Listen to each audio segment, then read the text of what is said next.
The Johannesburg International Motor Show was cancelled about 3 months ago. It was basically cited to the fact that exhibitors didn't believe that they were getting a good return on their money. Some exhibitors invest up to 30 million rand just for the build of the exhibition stand. And they didn't believe that the organisers of the Johannesburg International Motor Show were pulling enough people to actually warrant that kind of expenditure on their show. Effectively, all it really is it's a really big media day. They pull a lot of the media. They do get a lot of publicity through the newspapers and magazines and whatever through the media, but I don't think that necessarily converts into actual vehicle sales. And I think for them it's a really big problem. My personal belief is that if you want to go buy a car, and you're actually in the market to buy a car, and there is an event of that nature on, you want to be able to test drive a car. There is no way to test drive a car. That's what I think is a big problem just to start with. If you had to put on an exhibition of that nature at a venue, let's say like Kyalami, let's say, you can obviously then you can change the whole way of doing that event. People can test drive cars. You can see 4x4s. You can test drive 4x4s. You could make it an event where I think that Johannesburg International Motor Show is a very corporate-based kind of exhibition.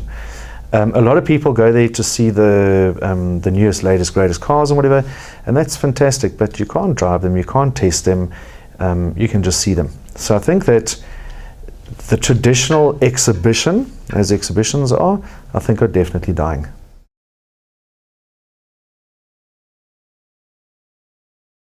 One of the problems in our industry at the moment that I'm seeing coming through a lot is people are finding exhibitions same old, it's boring. You go to an exhibition, there's exhibition stand stalls, you can go taste, smell, touch, see, blah, blah, blah, but there's no activation at exhibitions. There's nothing where you go to an exhibition and go, geez, did you see that? Or geez, did you see that? Or whatever it is, One of the examples of this is Markex this year, where they did start doing quite a bit of activations.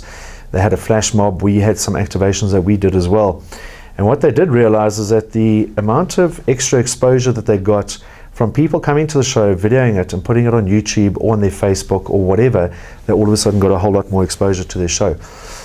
And I think this is a way, I know that this is a way that exhibitions need to move. If you look at a show like Decorex does a really great job with regard to how they activate the show. They brought in a whole food market, farmers food market kind of thing into it.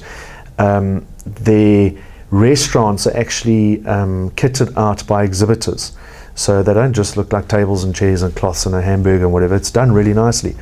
You can see a lot of, it's very interactive. There's a lot going on in that show, and it's a really exciting show to go and have a look at. Good Food and Wine do it as well. They do it really well by bringing in people like Ainsley, or whoever the master chef winner is, or whatever. People want to see that, and people want to interact with that.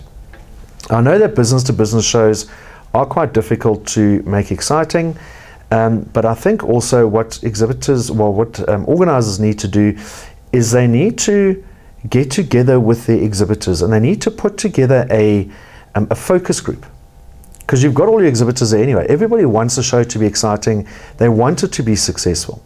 So I think for a show to be successful, you need to include your exhibitors, because they have things like at EduWeek, some guys brought out a little robot guy that they brought over from the States and whatever else, and he's a huge hit. So it's looking at that and looking at a bit closer, but forming a focus group with the people that you actually are your exhibitors, so they can see obviously that you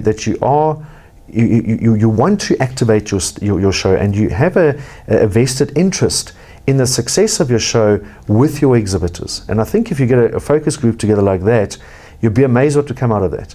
And I understand that organisers have an issue with budget, etc.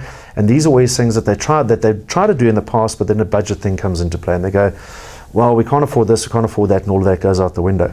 But I think if you involve your exhibitors, you'll find that all it's going to cost you is maybe a bit of stand space, which you wouldn't have anyway if your show is not successful and you're not moving it forward. So I think that's a way that people need to start, not people, but organisers and exhibitors need to start, because exhibitors can also engage with organisers and say, what if we put something like this together and we actually get this thing going?